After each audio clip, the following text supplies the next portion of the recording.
All right, well, I'd like to call the regularly scheduled December meeting of the School District of North Fond du Lac Board of Education meeting to order with a roll call, please. Chisholm. Here. Goldowski here. Hopkins. Streeter. Will. Here. All right, thank you. Report on public notice, Mr. Sarah? Thank you, Mr. Chisholm. Public notices were mailed to WFDL Radio, to the reporter, and to KFIZ 107.1, and also posted at US Bank, the district office, and the village municipal building on Friday, December 18th, 2015. Thank you very much. Please rise for the pledge of allegiance.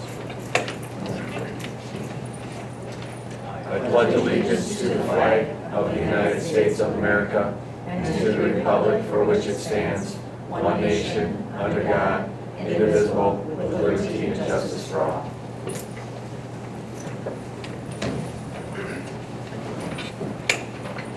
The minutes of the last meeting were distributed in your package. Are there any questions or additions or corrections to the minutes as published? Hearing none, they'll stand approved then as presented. Treasurer's report. Actually, that was my comment.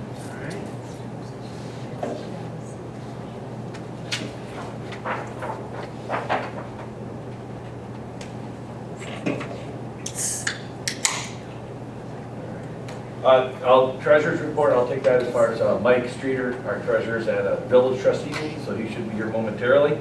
Cash balance on hand as of November 23rd, 2015 was $33,579.41. Receipts, $194,508.16. Transfer from our investments account, $1.3 million. Thus, total receipts for the past month, $1.528087 million and 57 cents. Expenditures for last month, $1,365,013.04. Cash balance on hand, December 21st, 2015, $163,074.53. Also, somebody, if you could, to make a recommendation for payment as shown in the attached list of bills dated December 25th, 2015, in the amount of $1,266,192.87. Thank you, Mr. Sato. So move, because I don't think I can make that. Right. So, thanks. There's a motion on the floor to approve the bills queued up to be paid. Is there a second? No, second. All right. Moved in second to approve the checks and the board meeting checks. Does anybody have any questions on the expenses that were distributed in the package? Hearing no other questions or discussion, roll call, please. Hot. Here. Yes. Goldowski. Yes. Chisholm. Yes. Am I really here? Will. Yeah. Motion carries, thank you. Clerk's report.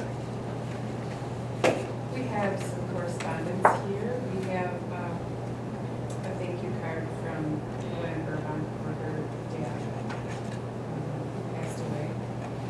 And we have the FLC Adoptive Family Christmas. They adopted 112 children ages 2 months to 17 years old, which is phenomenal. That is awesome. Lots of amazing donors. But I do want to read the bottom part. On a personal note, we would like to thank our amazing principal, Melanie Cowling, for her unwavering support with this program during her tenure at Friendship Learning Center.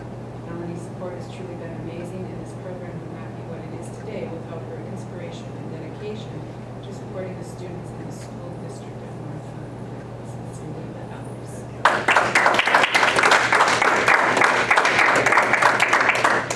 Easy to support a program where you have that much love, caring, and consideration by so many people.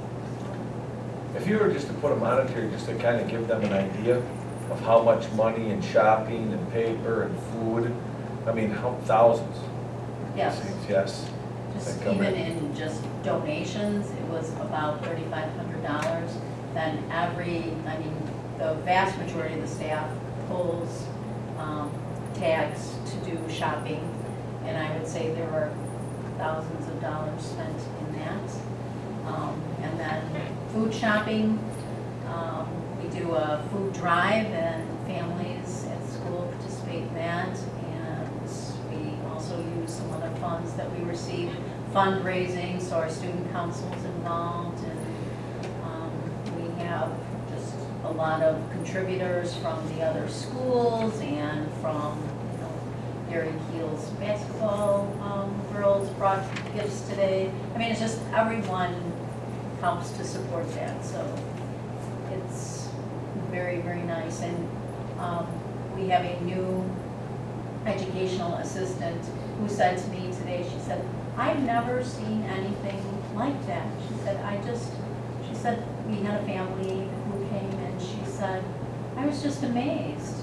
We take out this big basket of food, this giant bag of gifts, and gave them a gift card and hugs. She goes, I've never seen anything like that for all those people. So it was nice to hear from someone who hasn't been directly involved in that, how they thought that that was something very special. And it is, it's very special. Friendship has been doing that now a long, long time because of the fact that we realize that there are so many families in need who, many times, they don't ask. We have a small percentage that call and ask for help. The vast majority of those names come from staff who see the kids not dressed warmly, or with holes in their shoes, or admiring somebody else's, cap or gloves, and so they jot those names down. That's how it's passed along. So it is a great event. It really is. We'll make sure it keeps going. Be backing up. You'll have more And I time to know help they- wrap. But great job. Right. And the neat thing is that reaches the high school, middle school, and early childhood, because those families are, it's not 112 of just friendship kids. It's 112 kids that are in those families, so good work. All right, yes, thank you. Other donations, Dean Mikowski and Pete Chisholm, our very own Pete Chisholm, and Mercury Marine, 10 storage cabinets and 10 cases of RV antifreeze for winterizing. Those two. Those two, we got that. Mr. and Mrs. Mike Jelka, $100 scholarship fund, down in Josephine Kellogg, $100 scholarship fund, Target Corporation, Amber Coates, $700 for the third grade field trip, Rick Brown, use of the bog roller for the athletic fields, and that was wonderful, wonderful stuff.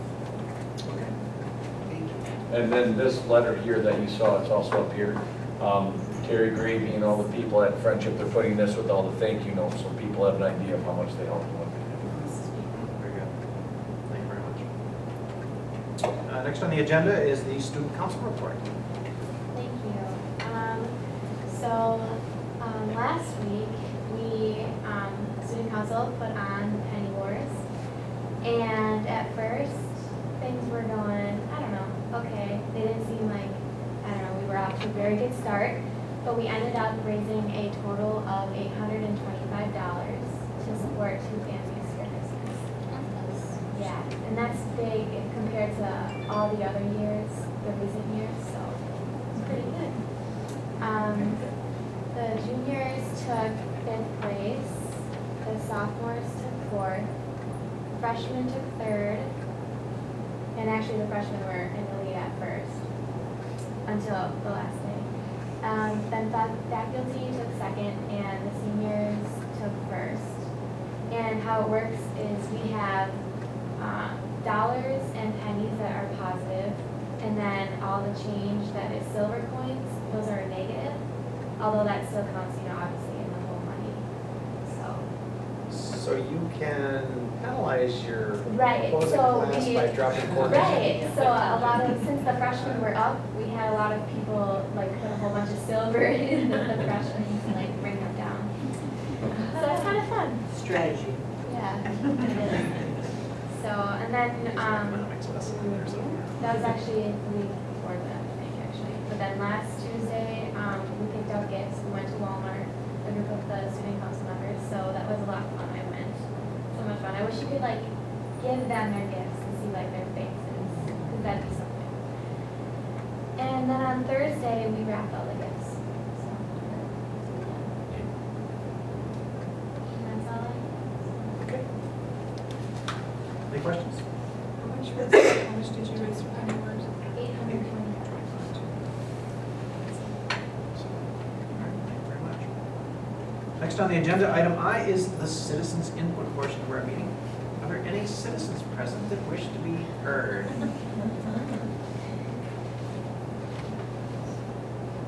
Seeing and hearing none, declare the citizens input portion of the meeting closed. Are you keeping track of the time? I am. It's 7:14. Next, item J, superintendent's report. Thank you, Mr. Chisholm. It's going to be an abbreviated one tonight, but just want to get a couple things out there. For our staff, one of our wellness initiatives in the coming year is to give more opportunities and get people to work together and to really focus on wellness. That's probably, that and usage are the two ways that we're going to save money on insurance or keep prices level. Well, we have an incredible spin room of about 30 bikes from the PEP grant. Hiring a Laura, she's an alumni. I forget what year she graduated, and that's her, yeah, and that's her married name. What's her maiden name? Yeah, she's a firefighter and a cook.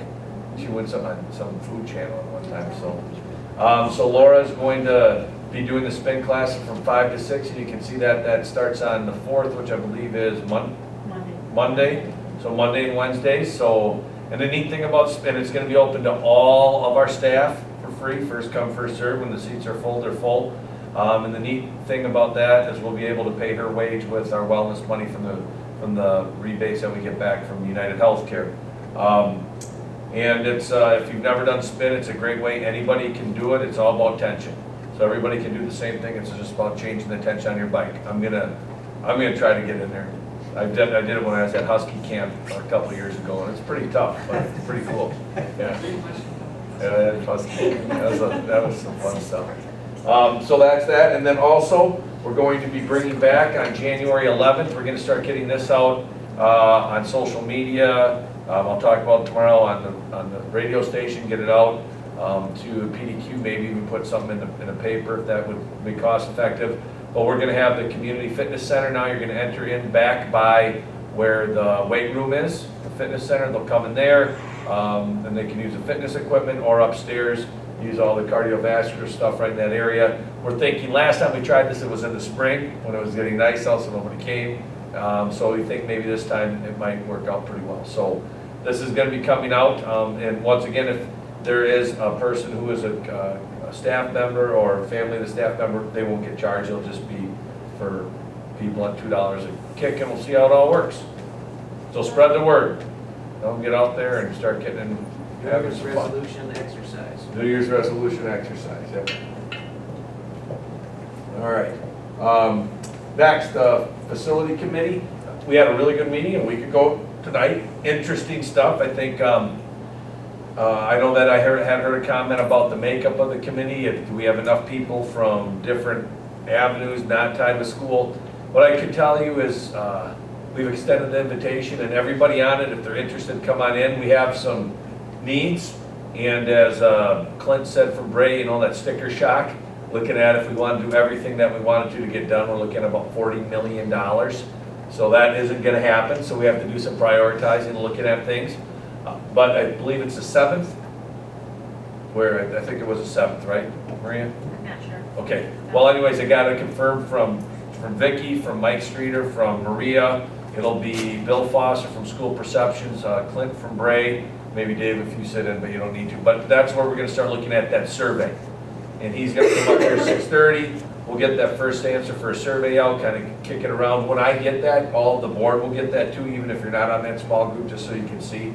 and we'll see what the community thinks. I'm pretty excited. I know that we know the longer we think and we talk about these things, the more needs there are. There's some great ideas about how we can publicize and get information out.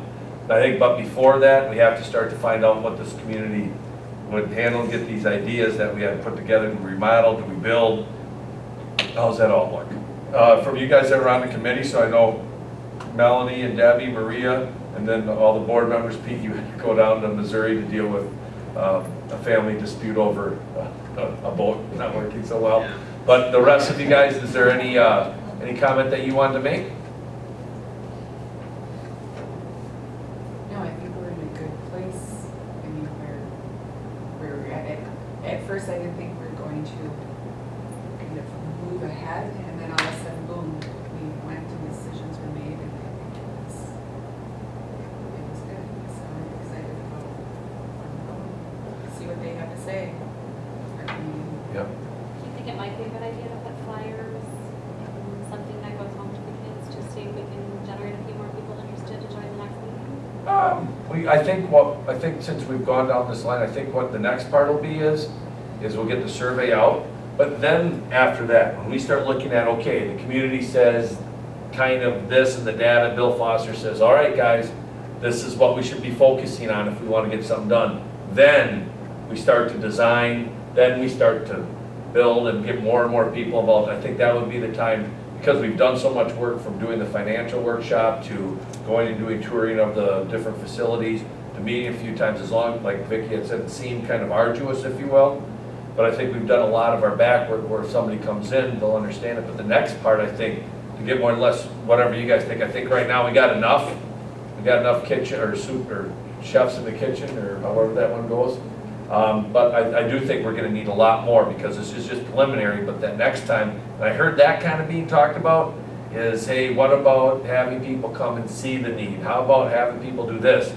Well, I think from our story and what we tell them about what this committee thinks, that we're asking the questions because we have a need. We just have to articulate them well. Then, when they say, well, we'll support X, or we get this idea, then we start doing tours, then we do those videos. I think that's the route that we would go. What do you guys think? I think once you narrow the focus, then people know, what you're talking about, and feel more committed to the idea of sitting on a team to offer support, because, as we saw, there's a lot of ways that you can go, and all of them, many of them are excellent, but we can only spend so much money, and we need to know what those thoughts are in the community, and then once we narrow that focus down, I think you will have more people that say, oh, I see how you're looking at this now for friendship, and I'd really like to, sit in on that, and, also provide more feedback. So, that's the way I look at it. I don't know, Dave, you've been in the community a long time. I agree with you. So, and, because I think people want to help, but they're not sure. And these aren't all the answers. No. Just in my mind, I was thinking, heck, we could end up building a 3 through 5 building behind Friendship and remodel what Friendship has to handle early childhood through 2nd grade, but have them closer, and we might see a cost savings and be able to do more. There's still a lot of things that, this was just, and I think that was the best thing, or the most important thing that I wanted to make sure people were instilled with. There's nothing done yet. But we just have that's that first iteration, first idea. I appreciated everybody thinking about the story, getting that out, regardless of how much we do, to show that what the needs are at all of them. This is their foundation. The school is a center, for so many community people. And I think that story that we tell gets the needs out for all of the things that we do. And when we go to the state convention next month, Yes. this is a big topic. There will be several different sessions. Dave and I started going to them last year already. So there will be school districts there that will actually say, this is what we did, this is how we did it, this was successful, this wasn't. So that'll give us ideas of how to talk with the community and what types of marketing techniques worked, what didn't. And also remember, we're not dead with Brake. So if we do end up going forward, I think one of the things we probably will do is put out an RFP for an architect too. Which Brake very well could win. We don't know, but that will be part of the whole thing. And one of the great things when you go to the school board or to the education convention, I remember when we were doing the athletic complex, you actually have a reason to walk through those vendor areas. So, I mean, when you go down there, and all of you are registered. So you're all registered, so if you can come for a half a day, none of you except for Steve, you, Maria, myself, and Dave, we have rooms. We're staying at the Hyatt this time. So we're all set to go at the Hyatt. Maria did a good time. We got those because we got them copied. It all worked out, so we're good to go. And no handicap rooms, so we should be all right. No, we don't know that yet. We don't know that yet. So, but anytime, and if you do come down and you do want to stay, I can almost guarantee there'll always be a room open. There always seems to be, well, we got, 5 of them on the night that we got down there, so. But look at the schedule, Maria had a great point, look at that schedule, you should be getting stuff from WASB, go on that website, they have very good interactive, they should have an app coming out, which I found very useful the past couple of years. And if you can get down there for a year, we can talk you into where to park and meet you and show you around. It's pretty impressive, and especially as we're going through this process, it's like there's a reason, even more so than there ever was before. To follow on what you brought up there, Aaron, and I think we touched on it at the meeting a little bit, but then I had an interesting comment about making sure that we know what we're going to do with the human side of things so that the buildings and that match or whatever later on, and you mentioned other possibilities, but just our philosophy on how we're going to structure the district, if at all different than what it is now, and that probably should get refined a little bit before we do the survey, so that those questions can be tailored to that too. So, Yeah. I think, the more, like I just thought of that one idea, I think a lot of it will be predicated based on cost. That's why we have FLC and ELC right now. It's because we don't have enough room and they have to be there, otherwise we couldn't house them. Ideally, we'd want them all together, possibly, but if they were closer, would that make a difference? But you're 100% right, so those are questions we'll talk about and see what happens. And it is kind of, I was thinking about that plan where it looked like with that addition, that'd be a huge building with that 2-story addition on one side and then that 3-bay gym on the other side. That'd be a pretty impressive structure, right in downtown, well, not quite downtown Friendship, or not Friendship, but more finally. But definitely. I was curious too if anyone heard any kickback about the actual, I think I mentioned at the meeting, I wasn't real thrilled about having rooms with labels on them already, because then that gets out and people start getting concerned or they lock on to, well, this is what they're going to do and here's where I think the 5th grade room should be here and all that, but I mean, it is what it is because it's out there now, but I've heard a thing. maybe blocks of purple and black and, rather than an actual label on a room might help too. I've heard a thing. Yeah, I guess I did. Zero feedback. All right. Cool. So, and that, I guess that'll segue into the board convention coming up. So just if you get an opportunity, look at a day, hopefully you can make it down for one day. And if you do stay over, we can just let me know and Darcy can make the reservation for you. Marine's last day is tomorrow, so she can help you there. So next, policy update. In January, we're gonna have a bunch. I'm guessing anywhere from 20 to 40 policies that'll be updated. There might be a tweak of a word. There might be some things that I'll recommend that we don't move forward with for a little bit, but they're all based on YOLA. There's an August update, a November update, there'll be a January update. One of the biggest things we have to do is react to the new state statutes that came out with biennial budget that was passed the legislature and signed into law by the governor in June, July. And most of it has to do with how many we can have per class, setting limits, things like that. So there's some things that will need to be done, then also with FMLA, and there's different things federally that we have to change in our policy. So that stuff will be coming up. And we'll probably be proactive, and I'll introduce a transgender bathroom or transgender, whatever we can be. There is nothing, we've had nothing, but we'll have a really good update. I've got Darcy meeting with Richard Zimmerman and myself. I believe the 5th of January, she's going to learn how to do all those updates and tweaks, so we're going to be way up on top of it. So January, I'm hoping it'll be a week before, well, it'll have to because I'll be at the board meeting, but I'll get you a bunch of, and what I'll do is I'll annotate them just like I did the last time, where here's this policy, here's what the changes are. Here's this policy, here's what the changes are, and I'll make sure that if there's any change that changes the intent of the policy, we have a more robust conversation about that, other than just, we have to do this because the law says we have to. So, future board agenda items, policies, and then I'll bring, I believe we'll have our cross-country, and we'll also have our soccer, boys soccer co-op that'll come in January, so that we can have that done by February 1 for WIA. Other than that, I can't think of anything. You know, we're going to be going forward with facilities, and I'm sure that'll bring a lot of excitement. I mean, honestly, if this goes forward and people really, and we get the results from the survey that we put out, whatever that is, we could be looking at preparing for a referendum in April, or already discussing how the referendum went in November. This is pretty interesting. So we've got a lot of stuff to look forward to, increased enrollment, and I just really want to point out now that letter Adam that gave you, because this goes with increased enrollment, and I think it also piggybacking on what Melanie and the friendship staff does about how we really do make impacts with kids' life. So Adam, would you tell them a little bit about this letter that you passed out and the background to it? Yeah, and this, you know, and this is Milford, our EL teacher, and I were meeting with a parent today. It was just a proactive meeting just to check in with her. Her child was new to our building about a month and a half ago, so we just were meeting with her to see how things were going. And she speaks very little English, if any. And when she handed this letter, I just thought of all the teamwork that we had with Friendship, because this student actually came from Friendship, was in 5th grade. Okay, so and my then son's came, class. and came to our school after Melanie realized his age, and came to our school in 8th grade this year.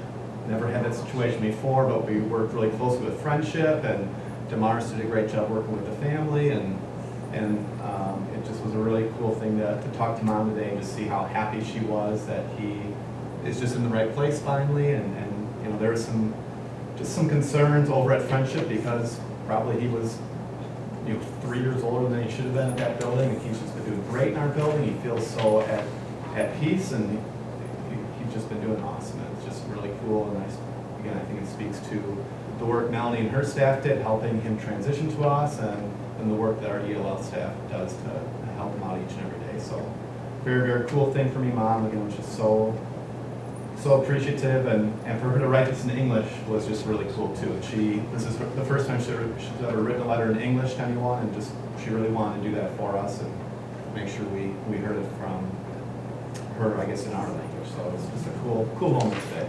And we have moments like this in our district. I'd say, like Aaron said, routinely, but this was one I just felt I really want to share with you guys and the administrators. Yeah, and that's why we're here. And I really, I mean, we're going to have standardized test scores, and those are going to improve. And we're going to continually to focus on what we can do to make everybody better and better. I mean, think about it. Here you are, kid, and physically you're shorter and a little bit more diminutive, but you've been continually, because he hasn't been in our district since he was in kindergarten. He came like 2 years ago, No. or just This is came. his first year. Just came. So he came from 5th grade at a different school to our 5th grade, and we're like, there's some muck at the Circle K here. And all this is a jogging and working through it, figuring it out. It worked out great, but that happens all the time. And another sometimes people think, well, open enrollment, and also with increased enrollment, it's all these EL students and students with special needs. We have a lot of them. We also have students that are gifted, or I don't want to say gifted and talented because we're all gifted and talented. We have students that are achieving at a high level. We have a couple kids that are in 6th grade that just came from a neighboring school district and wanted the geography bee, you know?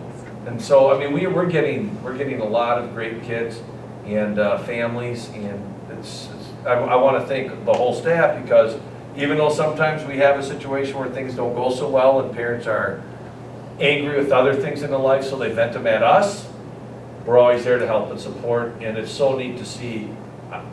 I am so proud of how we've embraced the Hispanic families in this community. I mean, and for a mom to say, you actually take the time to speak to me in my native language so I can understand. I don't have to listen to my son translate, probably not tell the truth, because I'm sure everybody across all ethnicities lie to their parents. So this has been a great thing that parents definitely trust, and they don't have that many places. So I want to thank the board for for giving us the authority to make the moves when we need to make the moves so that we can see these types of things happen and see people flourish in our district. So thank you guys. Any questions that you guys have about the administrative team reports? Okay, we'll be coming up to another round of STAR and DRA2 testing, so we're gonna get some data to see how things are going. We're gonna be looking, we'll be taking ACT now coming up in the spring. We're gonna see how the Spire, we've got the regular ACT coming, a lot of things coming up and getting data, but from a standpoint of standardized tests, this has been probably the neatest and most refreshing semester that I could ever think of, because I can't think of one time that we sat down and thought, okay, how are we gonna do this test? And I mean this in the nicest way, wasted our time trying to figure something out and taking away from instruction. And the only reason we have this is because our state hasn't gotten their act together in many different ways. It's actually worked out for a plus, so hopefully now things are gonna go in a more positive way, so it's been a good thing. Other announcements, don't have any. That's it. So with all the testing, are we finally to a point where we can actually compare this year to the last year or the year before? What we've done is we've said, you know what, the standardized test that the state is gonna make us take, you can't really so much, but we can with STAR. We can with their own assessments, with their DRA2 and with their own internal assessments, so. There's been so many changes, it seems that. Yeah. And just ESSA, which you'll read a lot about, which is a federal authorization, No Child Left Behind, now it's called Every Student Success Act. That is really, if I could just summarize, it's giving us a collective deep breath of, it talks about educator effectiveness and evaluation, it talks about standardized testing, the same levels that we have them already, it talks about different things that we're already doing in the state. So I believe that we're gonna hopefully start to get to some sort of normalcy and common sense.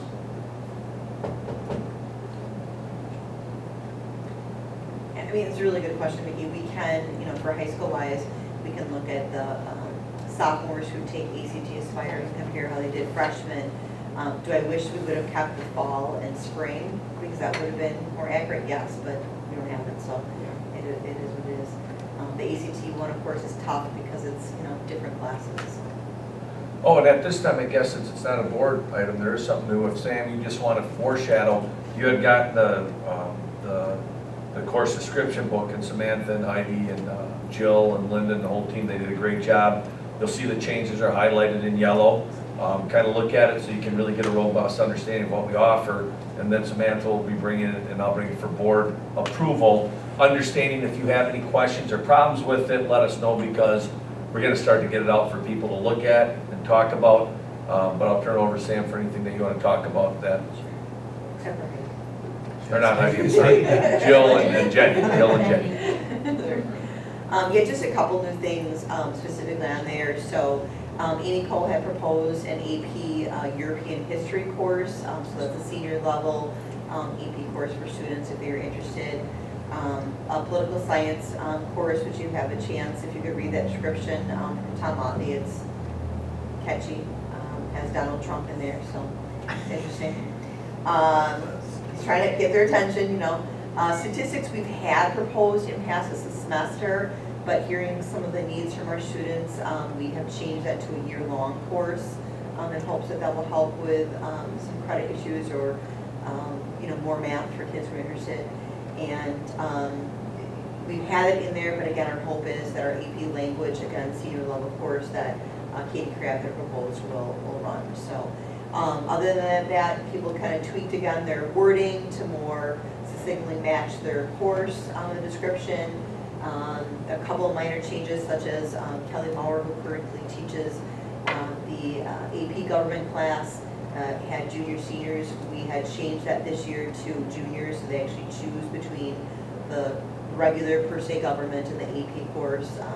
So just a couple of minor switches that way, but the new courses are the ones that I shared. So now Linda will just kind of tweak formatting or ask someone else to look at it who's good at formatting.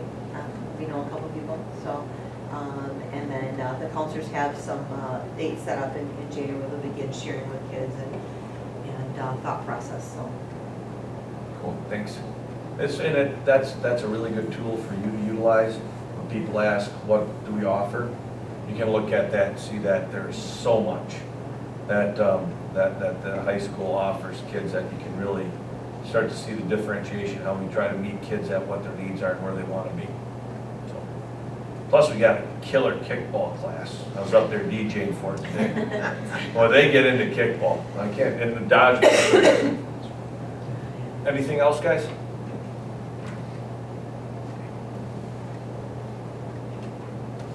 Any other comments, questions from the board? I did read through the course description book, and I was impressed. There's certainly a lot more classes than I would have thought existed. But some of the offerings I was pretty interested in. Frankly, I was amazed that there's not only one but two classes that still teach sewing. So I don't know how popular they are, but okay. And if people also, the board has been very, in the past, ever since I've been here, say, if we can run a class, even if it means it's low numbers, let's try whatever we can. Samantha and her staff have done a great job. So there might be a higher cost sometimes to the education of our students because we might run a class with 6 to 10 people. And we want to keep it higher than that, but then that gives that differentiation. I'm very thankful that the board's always been supportive of that. So thank you. All right. Next on the agenda is items under new business. First is discuss and consider moving the March board meeting to Monday, March 21st. I have no horse in the game. I'm here anyways. It's normally the 28th, and that's over, that would be over the break. We have kind of a weird break this year. So I'm gonna be here, so I could run it. I would ask that if we keep it on 28th, I know that we moved some other ones. I know we've always wanted to keep things consistent. May is gonna be the 2nd, this is the 3rd of the 3rd month. So, you know, I don't know if it's the best idea to do that. But I would just ask that if we keep it there, what I would do is I wouldn't require my administrators to be there. They could get everything ahead of time because if they have some time off, I'd sure like that to happen. But as far as I'm concerned, whatever you guys think, I'm gonna be here anyway, so. How many days that week are we off? Did they come back? We're off Friday and then Monday, Tuesday, Wednesday. Okay. So we come back Thursday, Friday. Friday. I have no problem with keeping it there, as long as we don't have anything huge that, because, you know, obviously we don't get anybody that comes to the meeting hardly anyway, unless there's a hot button issue, and if we don't have anything like that going, it doesn't, you know, I don't think it's I a big deal. will be here the 28th, I so. don't know that I will do that. Okay. Yeah, I didn't even think about this meeting. So you won't be here? Will not. We're planning a trip to San Francisco. Oh, well then, let's. 21st? I'm fine. And I don't know, March isn't so heavy either. I mean, we'll probably have some policy. Our big ones are gonna be May. And May is gonna be the 2nd Monday in May is which we'll probably put on our next agenda because with how we offer contracts and things. So, yeah, I would, if that's all right, if that would help you guys out. I just saw how it fall. I'm like, whoa, hey, we should probably talk about this as far out as we can, so. So I'm fine with moving it to the 21st in light of the fact that two of you will be gone. So, any board action on that? Yeah.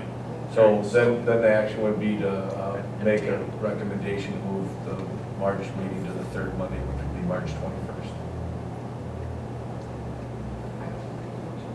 Okay. Yes. Happy to second that. All right. So moved and seconded that we move the meeting in March to the 21st. Any additional discussion? Not, roll call, please. Podolsky, yes. Will. Yes. Chisholm. Yes. Aye. Yes.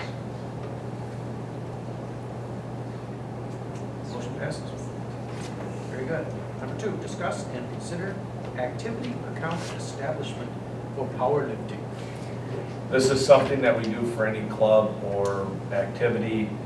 The money comes in and out of our business office, and our auditors have pointed this out, that if we're gonna be handling those funds, the board should say it's okay to be handling those funds. And most of it is money comes in and it goes out, but since our employees are doing that, This is something that we've done, which inherently then says powerlifting's a board sanctioned activity.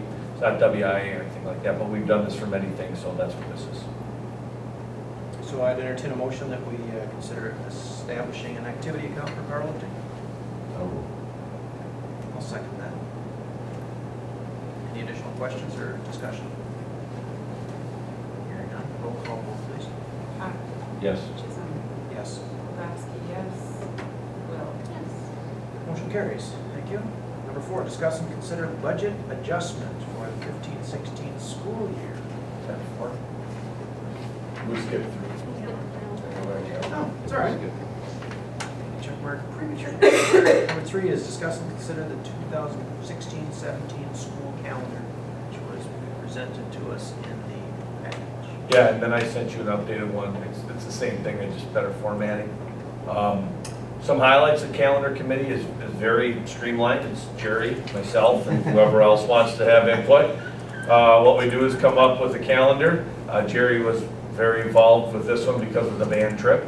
And it used to have to be over Easter, but now things have changed and I don't need to get into that. So we just want to do that. The original calendar that I put out to staff had us done 4 days after Labor or Memorial Day. Kind of a crunch, didn't have the 23rd off of December, other things. Spring break was kind of short.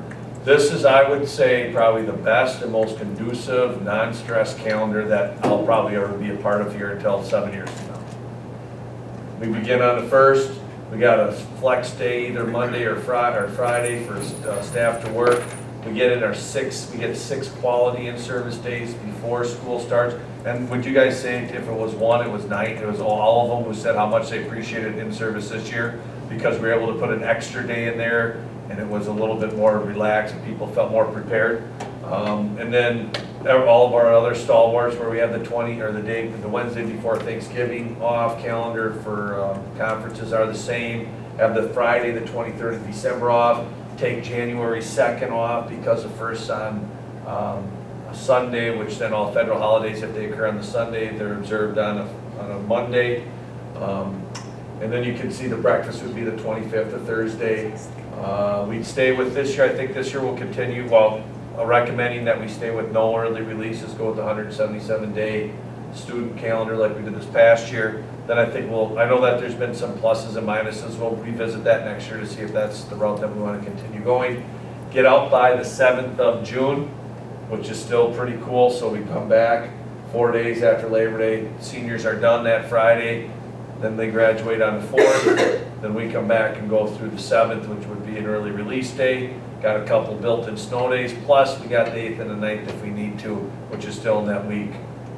So we have the spring break at the end of March, which will be really nice. Plus we have Good Friday, and now we'll call it Good Monday off.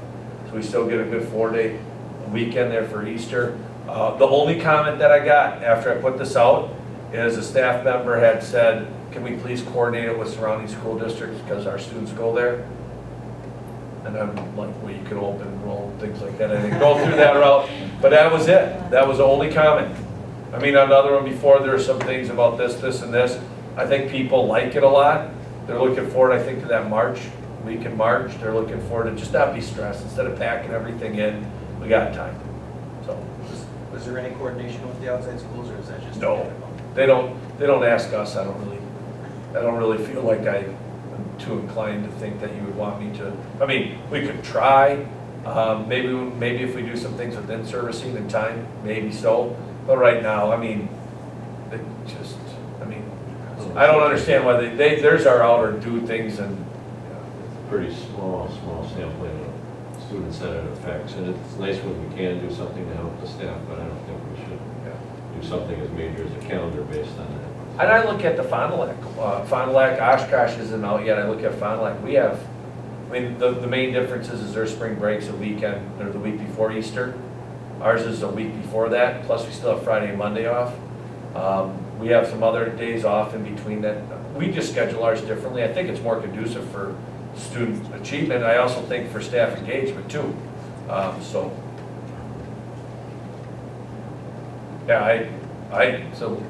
this used to be a big deal.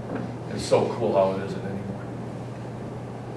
The only comment that I got from probably about, I mean, it's a handful of people, so I probably shouldn't even say anything Nope. about it, but is the 23rd of December Hmm? that, they don't like having that day off, Well, they don't. because it's, you know, like to try to find someplace for the kids to go the day before. So I Oh. just think, that's what I got, like, really, I've always heard it the opposite. right. It's a great cookie baking day. Yeah. Well, hey, you know what, maybe we could do is we could open up and I charge just had to people. bring it up. No, I that's just good. saying, It's good to I know. had a few people that said, how come I was on the 23rd? Yeah. I'll ask, I don't know. It's a good travel day too for people who. Yeah. Yes. And right now, Chicago's off. They're off today. I mean, a lot of schools, not just Chicago, but other schools around the state and nation, these 2 days or 3 days are off. And there'll be a time too where coming up, these calendars will get whatever, but yeah, it's good to know and say that it was duly noted and that you fought for it. Just so much resistance. You know? That's pretty, isn't it? Yeah. The way you and Steve got in that band, that was awesome. That's cool. Nice travel day where I put the kids and I like how amicable. If Find you out ask how the the high vote school goes. kids, you would absolutely prefer it in school. Yeah. Right? Yeah. So are you looking for A vote. board action to Yep. adopt this as it's presented today? Yes. So I would entertain a motion then that we adopt the school calendar as it's presented to us. I'll make that motion. All right, it's been moved and seconded to approve the school calendar as presented. Any additional questions or discussion? Hearing none, roll call. Yes. Will, Chisholm, Yes. Kowalski, yes. Motion carries, thank you. Now, discuss and consider budget adjustments for the 15-16 school year. I'll turn this over to Maria. This, you have the documentation. Really, it's just the adjustment that we're, for aid purposes and because of the bonus structure that we put in there. So Maria, you want to take it over? Sure. If you remember, I presented a balanced budget at the annual meeting. And then after that, we knew we were gonna get some information from the insurance company, which we did then, shortly after that. So that resulted in a $129,000 surplus, which we talked about last month. And then it was voted that we would, give bonuses to our staff. So this document is just showing now that we don't have that $129,000 surplus. We are back to balanced again. In fact, I think it's a $1,900 surplus or something like that. So, virtually balanced. But this is the budget then that would be published in the paper, which I need to do. It would go on our website, and it is also the document that DPI has that they would calculate our aid off of. But as you know, we always do another budget revision in May to get it close to actual. And one thing that Maria and I are very set on doing is anytime that there is a change, and although when we look at, $14 to $16 million budget, $127,000 may not be a big deal. I think our auditors, DPI, really appreciate the transparency that we have, that when we know there's a change, bring it out. We probably wouldn't have to do this until May, but I think it's, Maria and I were talking about this, and she's 100% right. I think it's excellent practice. When we know there's a change, let's get it done, and we can continually adjust. This will be published. The community then knows, oh, look, they did this for the ones that will look. We can continue to say, hey, we're transparent. When there's a big change, we let people know.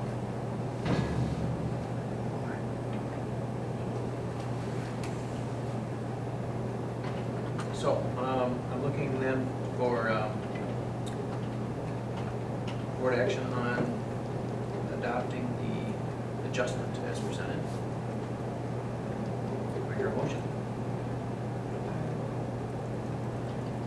I'll second. All right, moved and seconded to consider the budget adjustment. Any further questions? None. Roll call vote, please. Kowalski, yes. Hawk? Yes. Will? Yes. Chisholm? Yes. Motion carries. Number 5, discussion of the 2016, Wisconsin Association of School Board resolutions in preparation for the Wednesday session. That's me. That's you. All right. How many years has this been for you, Steve, representing us? I think almost all of them. All right, that's a lot. All of them is quite a I few. think one in the middle, somewhere I decided I wanted to give it up. Because the guy from Green Bay was driving me crazy every year. But You're really good at it.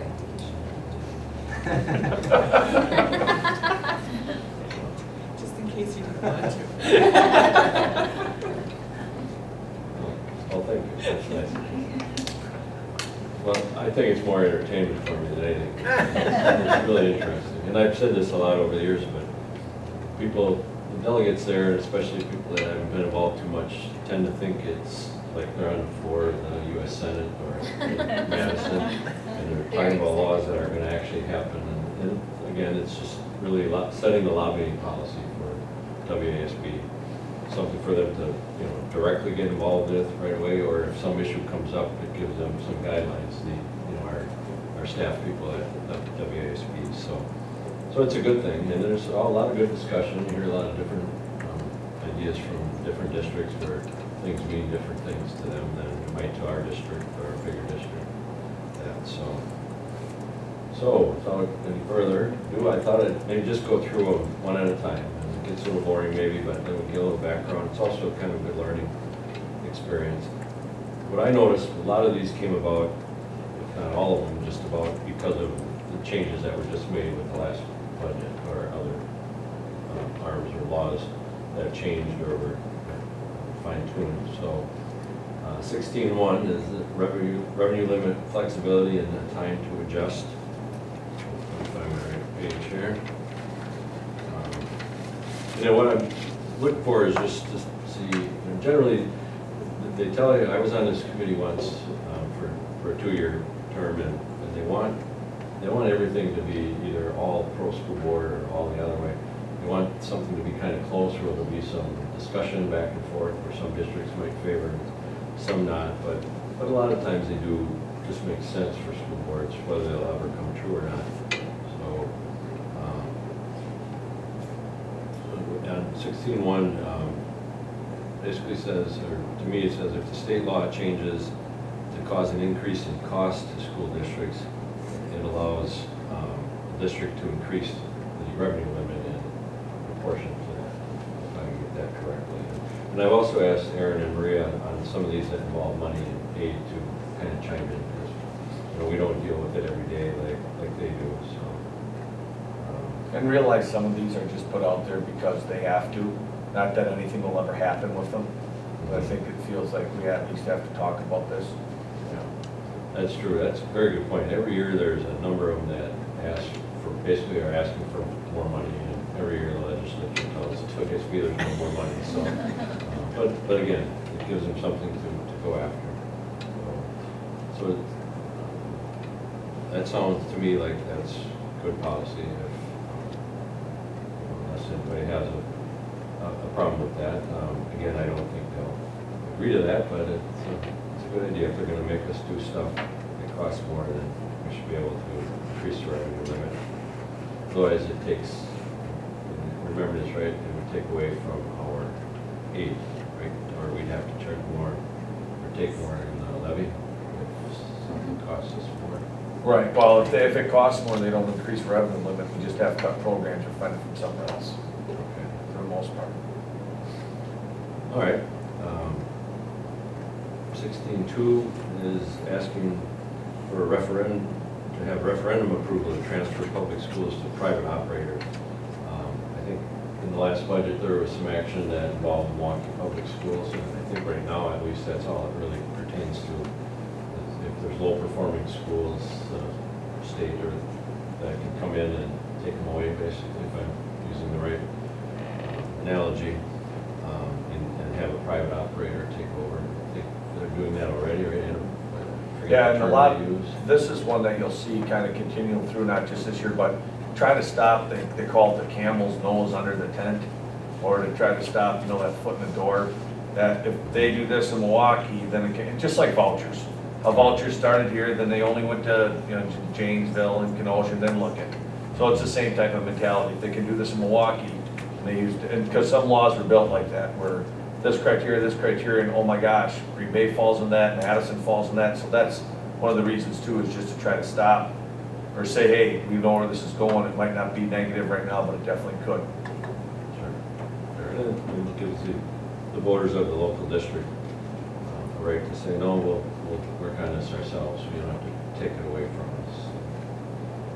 So All right. assuming that they define what that school, that whole school, like, this definition of what constitutes that. Well, I think because it tied to the school report card or whatever. Yeah.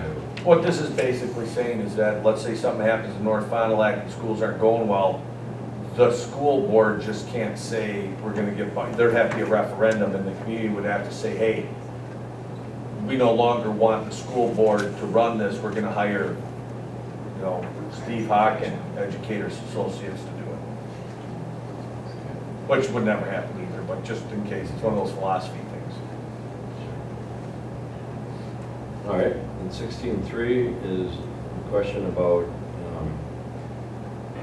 having private schools only be eligible to join the voucher program if they've been in existence for 5 years. And, to me, that just means avoiding somebody starting up something quick and getting in on voucher program and the money, which comes with close to it. So if they're in existence 5 years, that shows that they're there for the right reasons.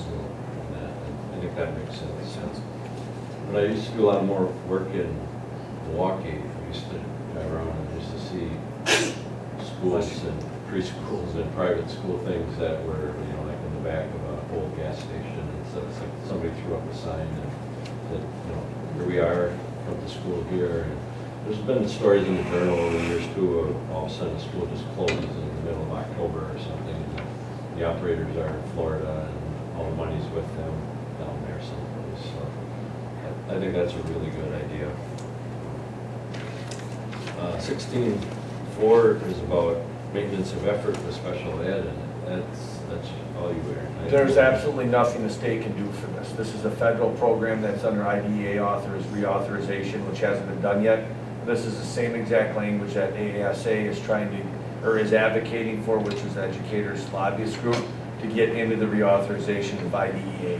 Maintenance of effort just says if you spend X amount of money on kids this year in special education and nothing really changes, you have to do the same thing. There are some variables that can, like if you lose a student or two, you can cut costs because you no longer need those services. But what this is a direct link to what happened in Act 10 when we were cut $550 per student, which meant that then when you had WRS and you had employees who had to pay that, the cost of employing a special education teacher actually was less. But we couldn't spend less because of that legislative change that caused their cost to be less. So all this is saying is, hey, let's add another thing before employment-related changes that save money. That's all this is. This is something that's unique to Wisconsin alone, that they want to change because we struggled this 5 years ago with Act 10. So, but this would all be fed, and I have a feeling that the federal government's going to do this, but the state can't do a thing with this because this has to do with IDEA, and that should be reauthorized hopefully soon. They do some lobbying at the national level too. I know every year they go out to Washington, you see some of the executive board and some of the staff of the WSB, so it might be related to that too. All right, 16.5, set aside funds in a trust for future long-term assets. Basically, if I'm understanding correctly, is to allow us to set up a savings account for things that involve facilities. Trust Fund 72 for OPEB, Trust Fund, 46 for building. Now all of a sudden we got buses and operating things. So it's another way to take money that instead of putting in your fund balance, you can use it as, hey, we spent it into here, and then it accounts for when we get aid. It's just, you're right, 100%. Another mechanism to set up so it's spent out, but it doesn't have to be, spend it or lose it. You put it into an area which I'm sure there would be, if this happened, different regulations that were into it, but exactly what you're saying. Consider that a good thing? Oh, yeah. So, Yes. sure. All right. 16.6, increasing special ed categorical aid reimbursement to 33%, which if I remember it was what it had been in the past, but it slipped in recent years to, I think the last 2 years, 27% reimbursement costs. So this is basically asking for a change to normally make them give us 33%. Snowball and something else, snowball in Wisconsin in winter, chance here. Yeah. Okay, and that's kind of the same thing with 16.7, restore 2/3 state funding, increase primary guarantee value per member. The first part I understand pretty good, because that's been something that came in when I came in as a board member. We always had three-legged stool, and that part of that was guaranteeing 33% cost at school, reimbursement, whatever, and that's slipped now too. We're one of the higher rated school districts besides the major metropolitan area, and we're at 66, 67 now. So I mean, there's many that aren't even close, so. Okay. So it's, again, just asking to go back to where it was. It says here in the comments from 97 through 2002, 2003, it was a statutory commitment. So 16.8, that really doesn't involve us, but there's other districts. Sparsity aid is a separate program within the aid program. I understand that. It's a way of reshuffling that a little bit, right? North and west, it's where you have your huge districts up north where you don't have that much population. A lot of it has to do with cost of transportation, things like that. They calculate how many kids per square mile in the district. The aids kind of shuffled for them that way.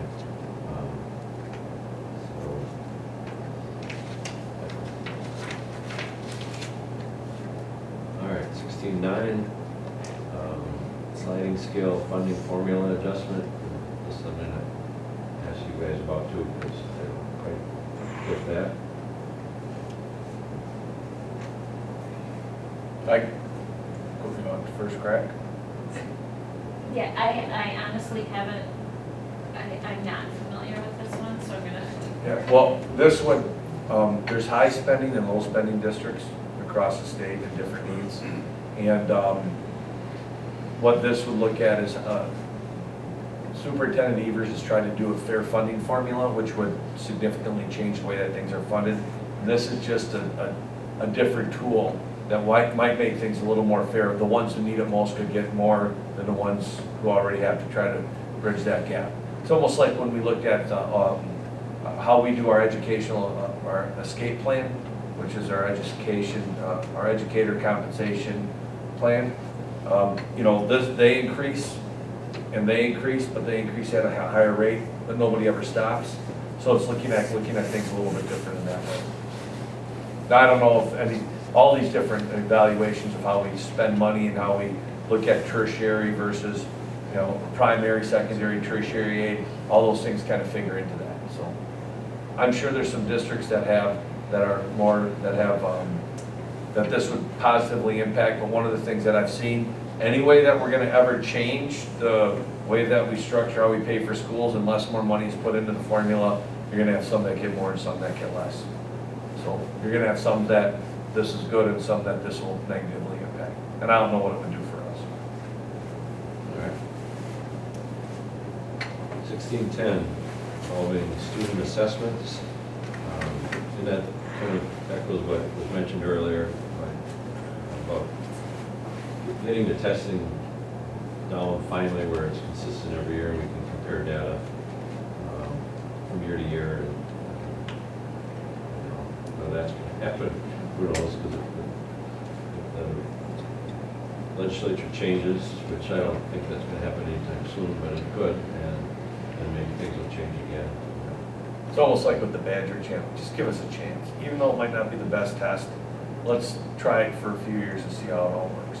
Then also, this one also talks about, hey, if you get public money, your kids that get that money should take the same test that all public funded kids can. Yeah, that's true. Good. That makes sense. 16.11, state mandated graduation requirement to allow local boards to determine graduation standards and assessments used.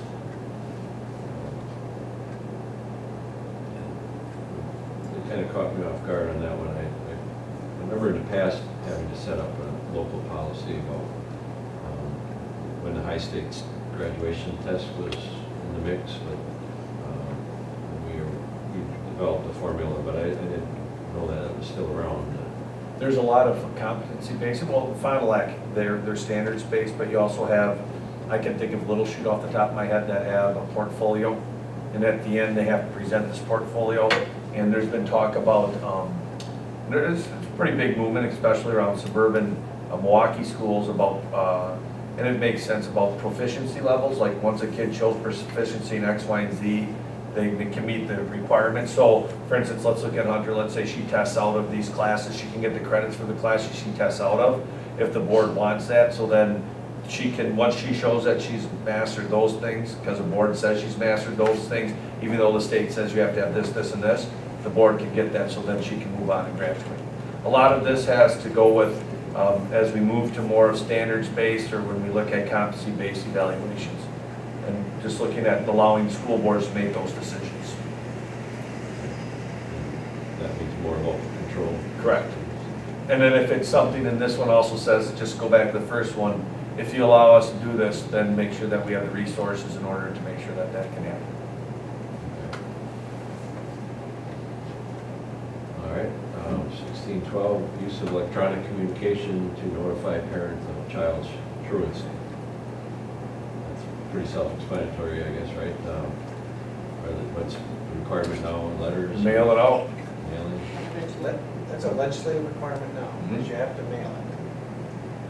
Individual. Yeah. No, it doesn't mean people do it. I mean, we do. We do, I mean. You have to, if I do a habitual truancy with someone, the paperwork that I get from juvenile intake and from our police force, you have to, it says right on there, did you send a certified or registered letter? And so if I don't do that and the judge sees that, he will throw that habitual truancy out. So Now, this- that's not applicable to simple truancy. I know this one confused me a little bit because simple truancy, you have to notify, but I don't know what they're doing through text messages and that, so there's nothing letter-wise that you need to. The spirit of this goes to the next one. So. Yeah, just being able to use email or, I don't know if you really text something like that to a parent, I don't know.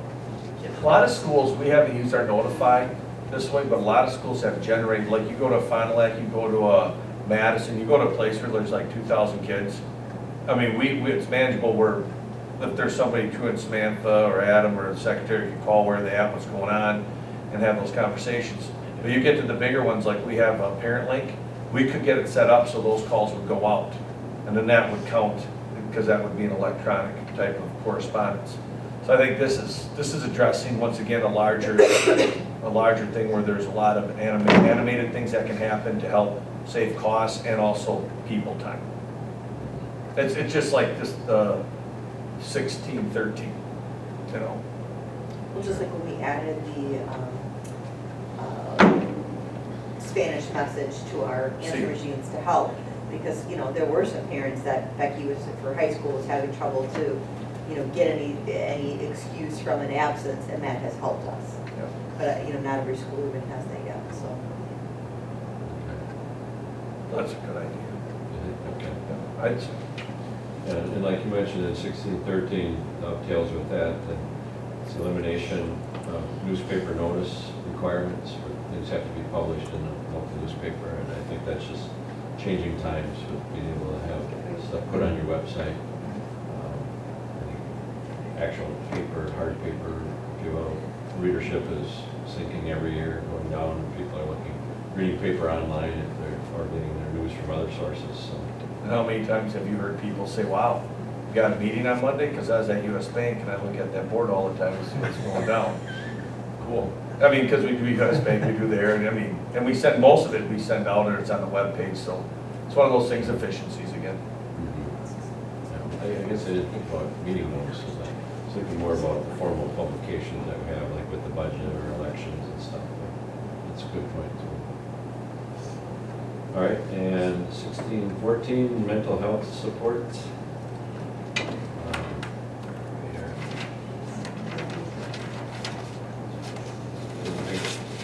What I got from that was just allowing more partnerships with other agencies because of perhaps a shortage or difficulty in having your own staff or cost may be involved. Or, and is it, if I'm right here, about similar to our nursing thing where we contract for nursing, whereas, you know, now we could contract for psychologists or something.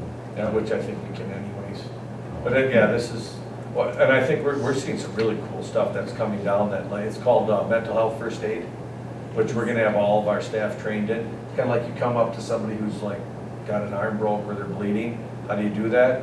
Well, from our aides, our secretaries, our teachers, if you come up to a kid that's crying or a kid that's belligerent or that they're kind of, there's something not right going on, how do you talk to them? How do you support them? And a lot of don't have that. So that's a collaboration with Fond du Lac, the county, and also with the Fond du Lac School District. So we're seeing a lot of this, but this is one of the things that is a big, continue to be a big need in anything that we can to help coordinate those things.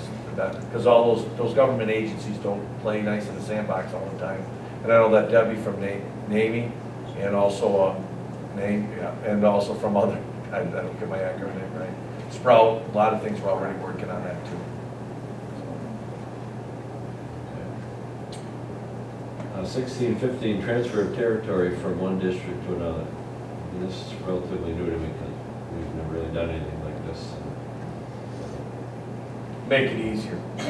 So to make it easier. So like I think of the Ryan Pilot story, you know, Moose doesn't realize that his house he's buying is for, well, good for us that Melissa's here, that's for, like a quarter of a mile outside the school district, plus all the people there do go to the school, and make it easier for that parcel to get annexed over. Okay.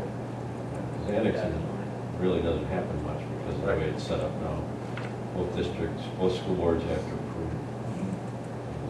We used to have some of that in the first year or two that I was, there were people that out 00 just into the Rosendale district up there along I. So I don't know the exact parcels, but someone would want to be in our district and Rosen Brander would say, no thanks, we'll keep your tax base here in our district. And that was pretty much the end of it then. So, and they couldn't school choice back then, of course, so they would have had to pay tuition to come here or move into North Fond du Lac district. So, and, you know, as long as things are going with the way they are with vouchers and open enrollment, might as well make it easier for this type of thing too. Of course, this is a little more loaded because of the tax value that comes with it. For us, it's be like $4,000 difference. If we have our own students, we are able to garner about $4,000 more than what we get from an open enrollment student. So that's what would really, and plus busing. Then we would be we would have to bus them also, so that would save parents.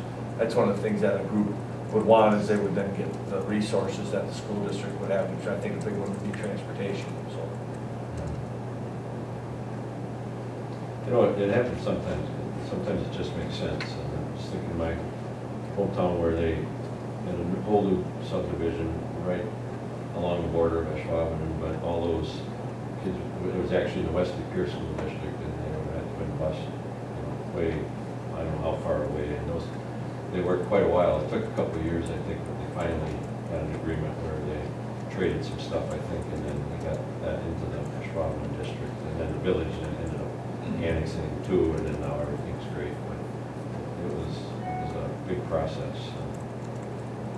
And the last one then is prevailing wage. The recent, I don't know if it was part of the budget or was it? No, it was a separate Or vote. something act where the state decided that we could require with public projects that we would have to pay prevailing wage amounts. And this is asking to let school boards reinstate it if they want to. So, I don't know if you would or not, maybe a strong labor town or something, you might be in favor of that, but. I think that's gonna come down to you get for what you pay for. People go on it cheap and don't pay contract, things are gonna get lesser contract. Sure. I think you're right about the labor. How labor is viewed in different areas is quite different. This around Madison would be a huge deal. This around here probably isn't all that big of a deal. Sure. Okay. That's it. Kind of buzz through there, is there anything you try or you want to go back on, or any questions? Okay. You're all welcome to go back and listen. Okay. If you're there that day. No, next time we go. Wednesday afternoon, isn't it? Yes. Okay. Sometimes it takes an hour and a half, and sometimes it takes 5 hours, depending on who's there. The speaker. Yeah, you got reelected. So once in a while, we'll hear a little discussion about so-and-so from whatever district lost the last election, so they're not here this year. And what's happening? There's just, again, a few people that just get up all the time and have to talk to every petition, or make amendments, and just, I don't know. I went on about that, so. All right, well, thanks, I think that. Okay. have good Thanks for the direction update, here. Steve. All right, that brings us to the end of the new business. Next on the agenda is item number L, move to closed session for two purposes. First, to consider staff compensation strategies, plans, and administration organizations pursuant to state statute 19.85, subsection 1, sub-parenthesis C.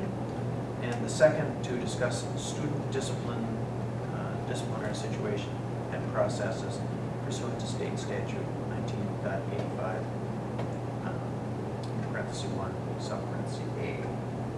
So I would entertain a motion then from the board to move to closed session under those guidelines. So moved. Second. It's been moved and seconded to move to closed session. Roll call, please. Hawk, Yes. Streeter, Yes. Will, Chisholm, Yes. Kowalski, yes. Motion carries, and we will take a 2-minute break while we go. Make a motion to go back into open session. All right, it's been moved and seconded to return to open session. And so, roll call, vote, please. Streeter, Yes. Will, Yes. Chisholm. Yes. Kowalski, yes. Hawk. Yes. Okay, we are back in open session, and at the conclusion of our closed session, the board is going to make recommendations to extend contracts to the business manager and to the maintenance director. It's And not so, extend, it's just an adjustment. Adjust. Just an adjustment. Yeah, it'll adjust. But wasn't it wasn't an extension of the No, contract? it'll still be till Just June 30th, okay, 2017. So So just correct us. So I'd entertain a motion that we accept then the contract adjustments for Dave Mann and Graham Linsky. I'll make that motion. All right, been moved and seconded. Any further discussion? Hearing none, roll call vote, please. Streeter, Yes. Kowalski, yes. Hawk, Yes. Will, Yes. Chisholm. Yes. Motion carries. That's the last item, and then no other board action was necessary on the student discipline situation. Nope. That needs to be stated in open session, so we'll just state it. And that brings to conclusion the agenda, and so I would entertain a motion for adjournment. Second. Moved and seconded, requires no discussion. All those, I'm sorry, roll call vote. Hawk, Yes. Merry Christmas. Yes. Will, Chisholm. Yes. Kowalski, yes. Wonderful, it's fast. And we are adjourned.